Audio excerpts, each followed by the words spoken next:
Have you ever been in love with a place? Japan has a special spot in my heart. Because for someone like me na anime fan ng late 90s hanggang early 2000s, I always dreamed of what it would be like to be in a place like Japan. To walk the streets that resemble those in my favorite anime settings. Well, on this vlog, that dream became a reality kaya samahan nyo kami sa aming Japan trip. We went to Japan last week of February until the first week of March. We explored Osaka,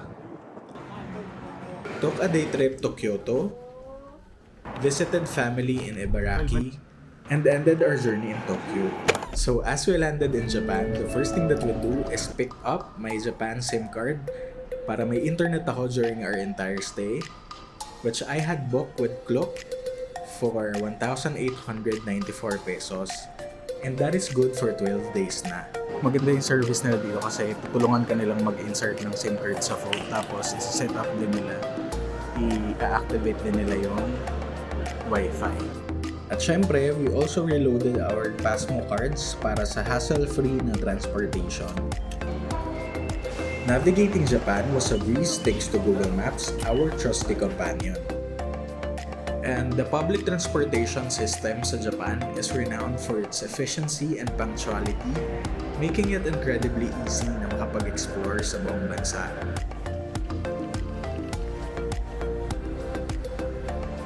So our home base was the Appa Hotel near Dotonbori in Osaka, a bustling area known for its vibrant nightlife and delicious street food.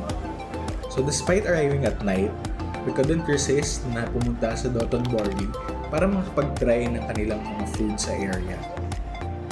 Our first stop was to try yakiniku, which you can find anywhere along Dotonbori Street. Trinay namin yung crab stick and wagyu beef. Yung crab stick, while not made from real crab meat, was surprisingly flavorful.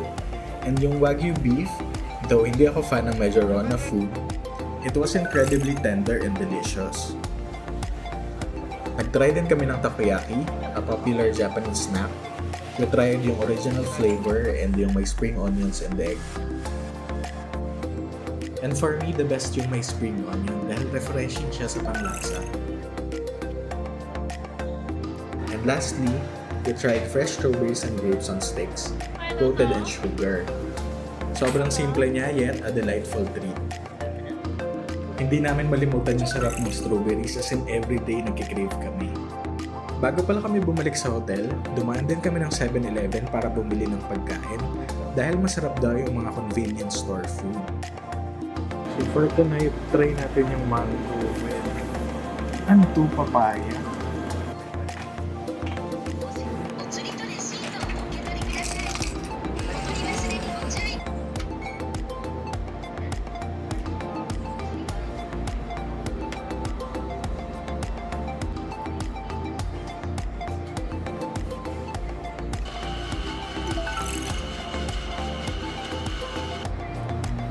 Let's try the pancake. Masarap siya, hindi siya masyadong matamis. Tapos malambot, yung beans niya hindi rin matamis. Tapos yung cream, parang yun yung nagbabind ng lasa. Wow!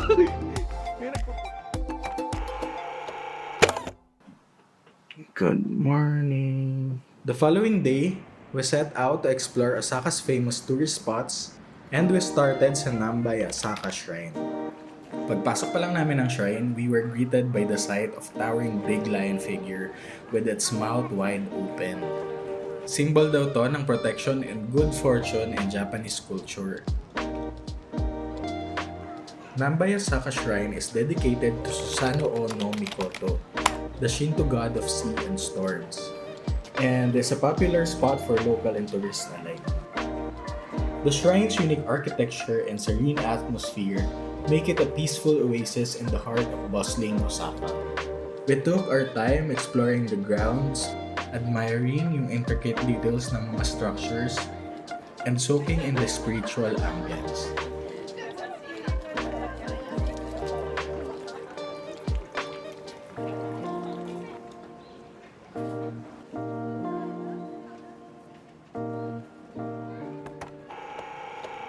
After exploring Nambayasaka Shrine, we continued our journey to the Osaka Castle, which is a very important part of Japan's history.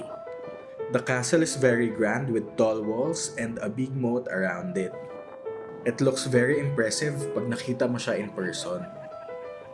We decided not to go inside the main castle, but it's possible to pay to see the interior. It's worth noting na yung castle ay na-renovate na, and it's not the same as it was in the past. However, you can still explore and learn about its history and the people who live there. For lunch, we decided to indulge in shukemen, a type of ramen where the noodles are served separately from the broth and dipped into it before eating. We found a highly recommended spot called Shukimen Ide Honten, and it did not disappoint. The broth was rich and flavorful, and the noodles were perfectly cooked, making for a delicious and satisfying meal. After lunch, we decided to visit the Omega Sky Building, a striking landmark in Osaka known for its futuristic design and panoramic views of the city.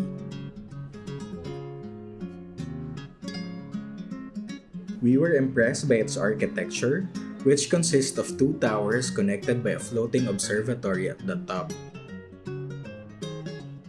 As we explored the observatory, I noticed an area where visitors can fasten padlocks on the railing. These padlocks symbolize love and commitment, inspired by similar traditions in other cities around the world. It's a touching gesture that has become popular among visitors to the building. Our visit to the Omega Sky Building was really special. It's a place worth experiencing.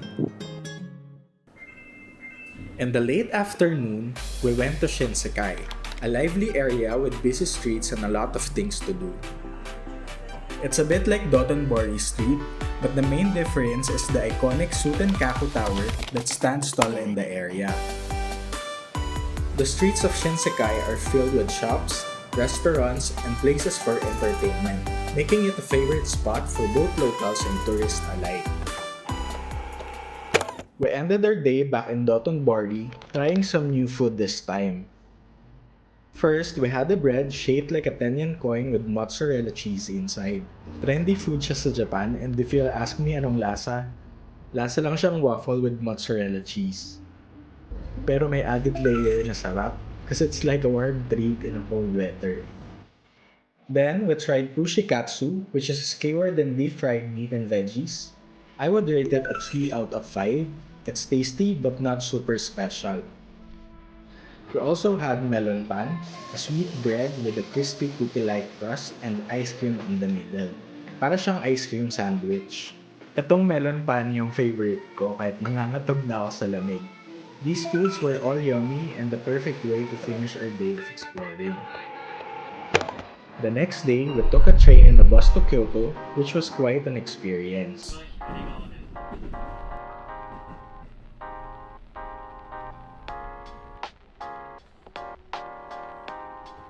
Our first stop was Fushimi Inari Shrine, famous for its beautiful torii gates that lead up to Mount Inari.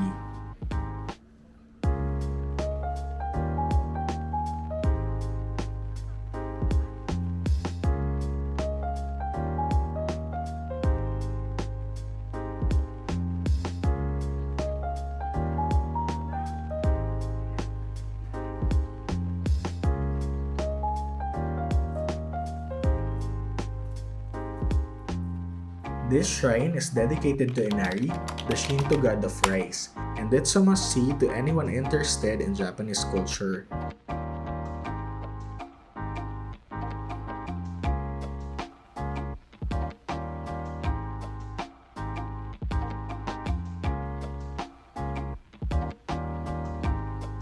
A little trivia about Fushimi Inari Shrine, it's one of the most important Shinto shrines in Japan, with thousands of torii gates donated by individuals and businesses.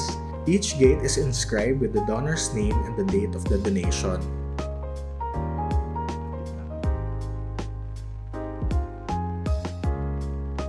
After exploring the torii gates, we discovered a free resting area with a beautiful view. I can only imagine how stunning it must be during the sakura or cherry blossom season. And then we went to a nearby food area where we tried Ika's scallop cracker, which was big and flat, and a minced beef cutlet with melted cheese on top. And both were delicious. After our visit to Fushimi Inari Shrine, we made our way to Nishiki Market, a lively marketplace famous for its fresh seafood, fruits, and traditional Japanese snacks. We tried grilled scallops, octopus, and shrimp, which were all delicious and flavorful.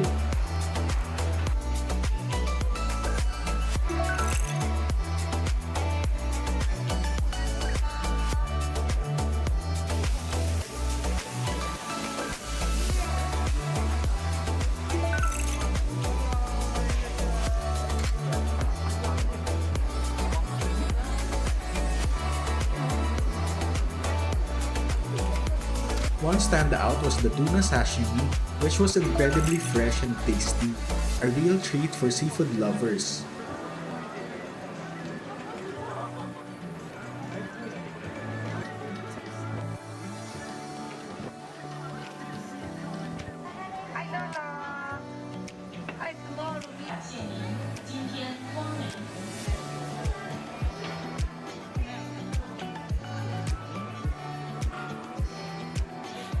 We also tried some strawberry mochi and matcha mochi with smashed sweet red beans inside, and they were amazing too.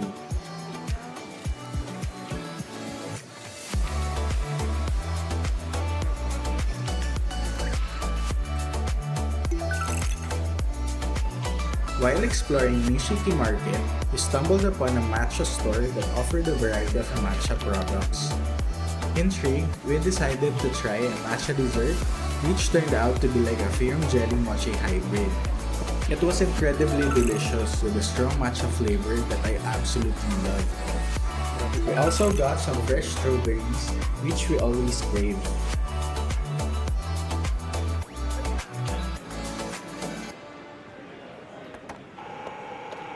Our final destination in Kyoto was Gion, an old district famous for its traditional wooden houses, tea houses, and fancy restaurants. Walking through its scenic streets, we soaked in the beauty and ambience of this lovely area.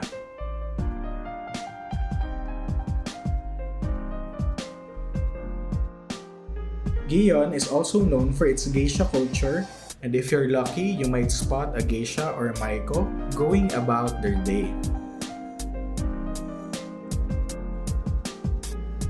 While in Gion, we also visited the Studio Ghibli merchandise shop.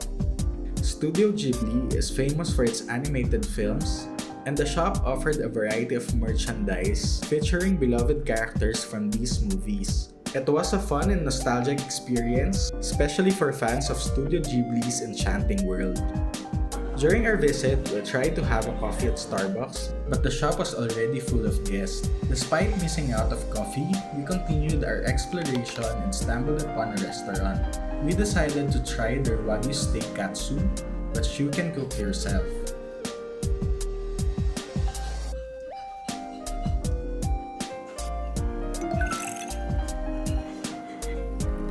The food was tender, juicy, and delicious, a perfect treat after a long day of walking.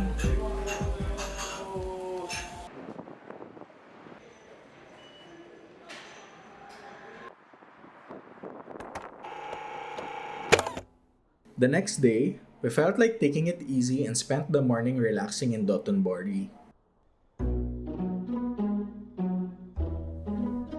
Hello, good morning. This is our fourth day here in Osaka, and today solo ko lang lumabas. I think it's also nice to have a day na chill lang, ayan, nag-walk ka lang, naglalakad-lakad ka lang with birds. Ay, nasa yung mga birds? Pinapahiya niyo ako mga birds, hindi kayo nagpapakita. Kahapon kasi galing kami sa Kyoto, tapos sobrang dami ng lakad. Lalo na dun sa Fushimi Inari Temple. So we decided na today, chill day. Pero sa totoo lang, dapat mag-universal kami. Kaso wala nang express pass. So feeling namin kasi pagka hindi nakakuha ng express pass, masasayang yung araw sa pila doon sa Universal. So hindi na lang kami tumuloy. So parang since pagod kami kahapon, parang we decided na chill day na lang today. Ako, nandito ako. At nandyan kayo. Charas. Gusto nyo ba masala sa Glikuman na walang tao?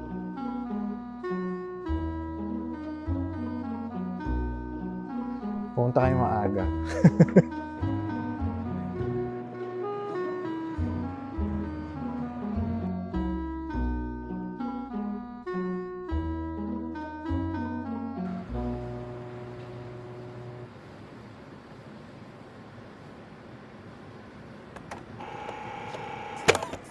After a chill morning in Dotonbori, we headed to Amerikamura, a trendy area in Osaka known for its vibrant street fashion, unique boutiques, and lively atmosphere. Then we visited the Michelin-starred takoyaki spot, where we tried the original flavor and the simple salt and pepper one with the lemon twist.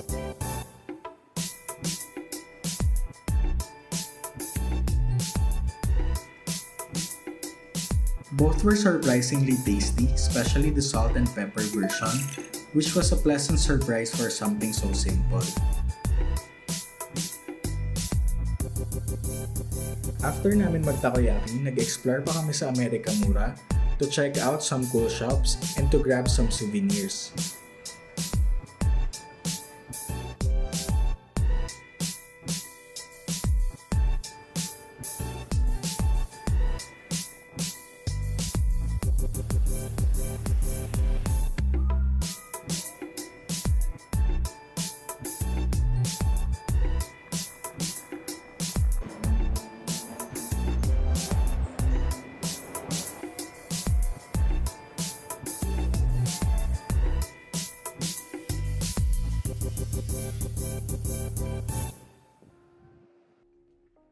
Then may pinuntahan kaming art cafe gallery na nahanap lang namin online.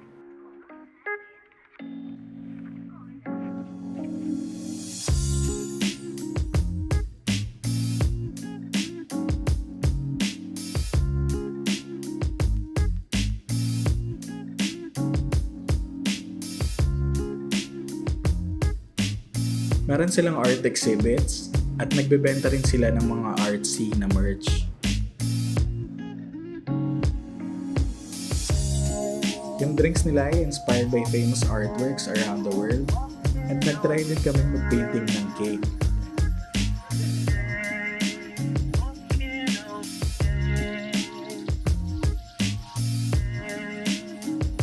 Medyo pricey siya but it was a fun and creative experience.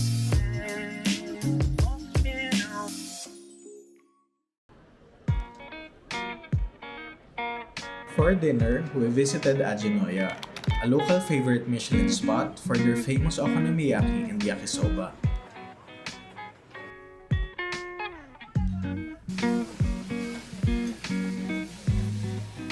Both dishes were cooked right in front of us, which was quite fascinating.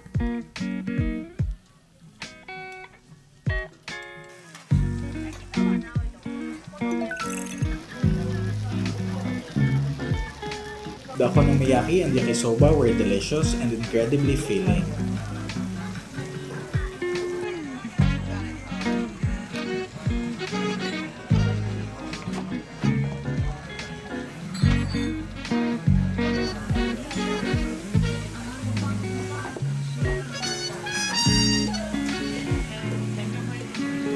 Just a tip, Ajinoya only takes cash and the lines can get long, so go early if you can. We ended our Osaka trip by going back to Dotonbori Street for one last time, just to soak it all in.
Our food journey in Osaka was amazing, with lots of yummy surprises and unforgettable moments.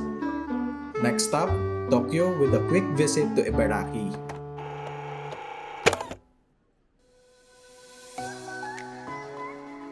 After a great time in Osaka, Kyoto, and nearby places, we headed to Ibaraki.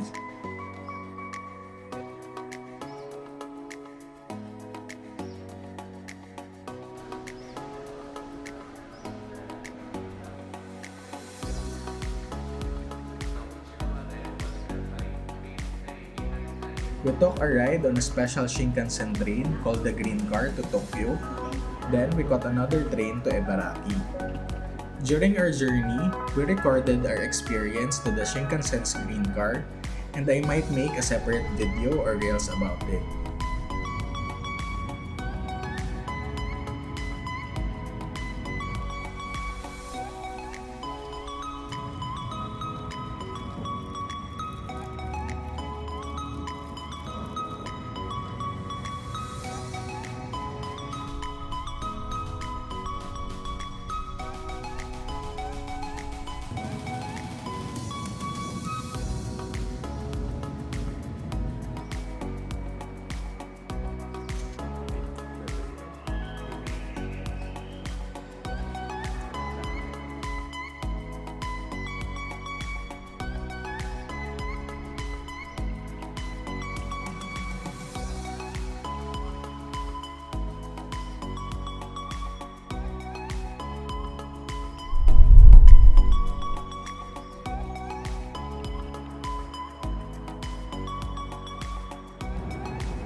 Ibaraki was very different from the busy streets that we've been to. It was calm with beautiful views everywhere. It was a great day spent with family, appreciating their kindness and the calm lifestyle in Ibaraki.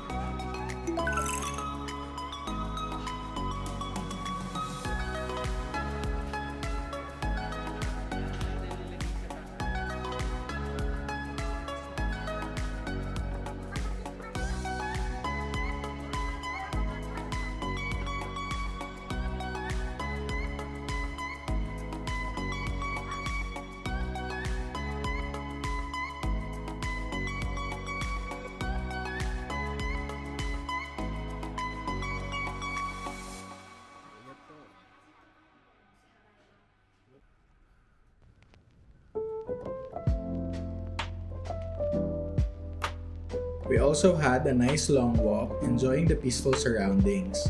Along the way, we visited a beautiful public library and stayed there for a bit.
One of the highlights of our time in Ibaraki was trying the delicious ramen at Aoi in Tsukuba.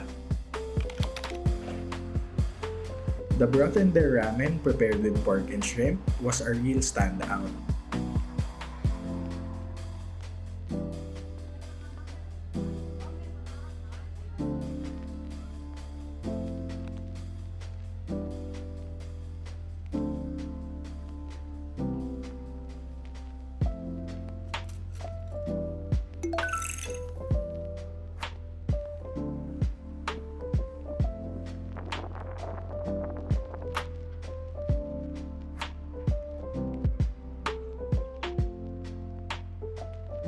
Then, they brought us to their go-to cafe to chat and relax. It was the perfect way to end our Ibaraki trip, and we left with great memories. After our relaxing stay in Ibaraki, we headed to our final destination, Tokyo.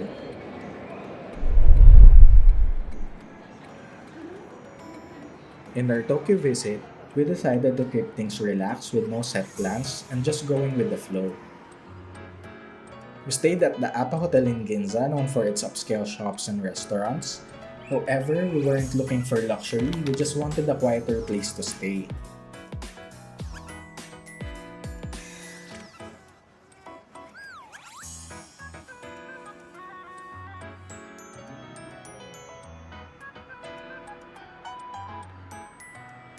Our first stop in Tokyo was Shinjuku, a haven for photography enthusiasts. We scoured through stores like Map Camera and Used Camera Box, sniffing out good deals on camera lenses. Map Camera is a perfect store for photographers on the lookout for the latest cameras and lenses. Each floor is dedicated to specific categories. For example, Leica cameras and lenses are found in the basement and ground floor, while the fourth floor offers brand new and second-hand Canon, Olympus, and Panasonic cameras and their lenses in perfect condition.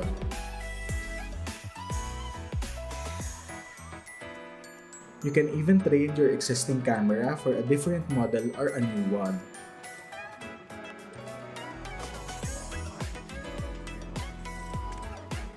If you're into vintage cameras like old Fujifilm models, you should check out Used Camera Box in Shinjuku. You'll find plenty of vintage cameras here that are in perfect working condition.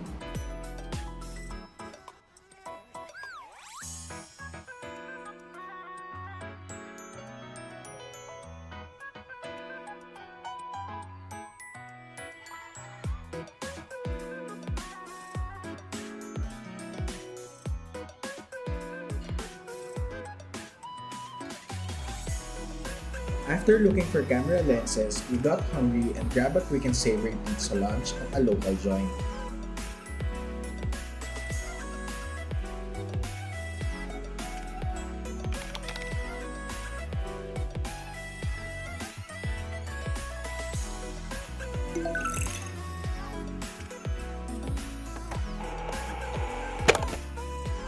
By the way, this is Yad. I'm a multimedia artist and this channel is my passion project where I shoot, direct, and edit all my videos.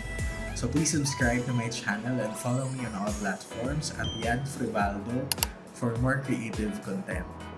Your support means the world and helps me keep creating. In the evening, we went to Don Quixote to buy some souvenirs or pasalubongs.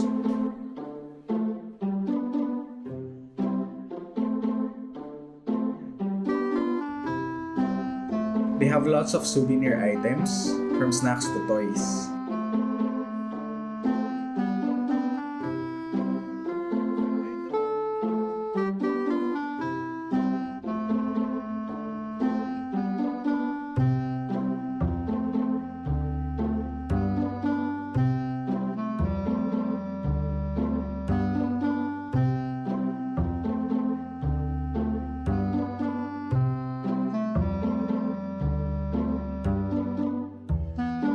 You can even find some second-hand luxury items there.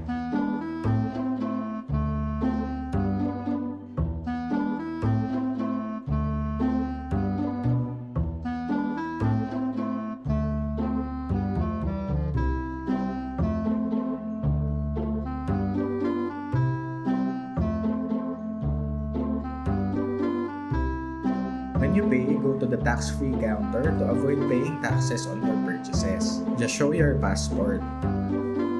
If you're not sure what to buy and wants lots of options, Don Quixote is the perfect place. But if you already know what you want, it's also a good idea to check other stores like convenience stores or drug stores, as things might be cheaper there or at the airport.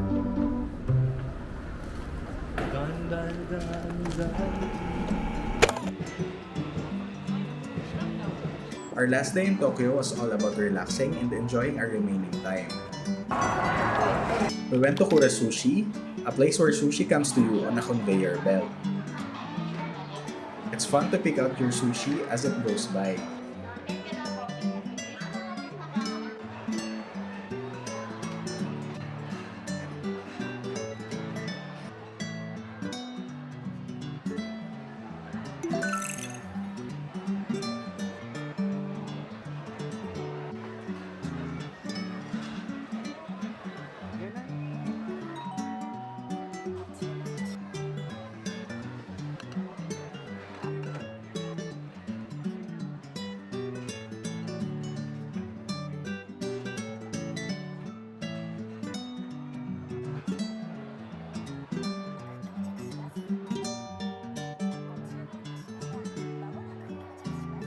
They also have areas where you can play games and win prizes.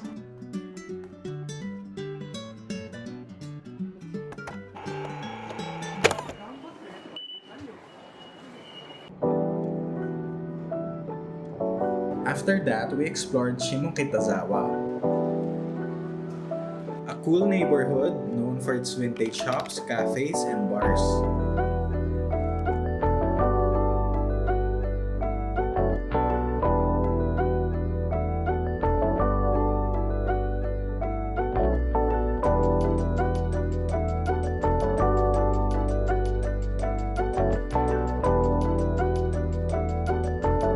It's not just a place to shop for vintage stuff, it's also great for taking pictures because it's so photogenic.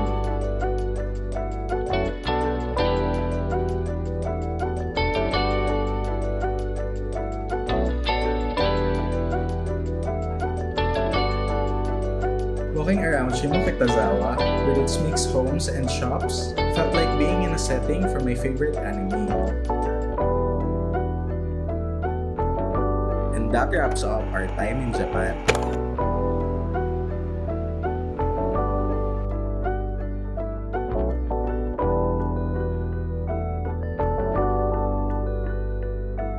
Saying goodbye was tough because we had such incredible experiences, but we're grateful for the memories and look forward to our next adventure.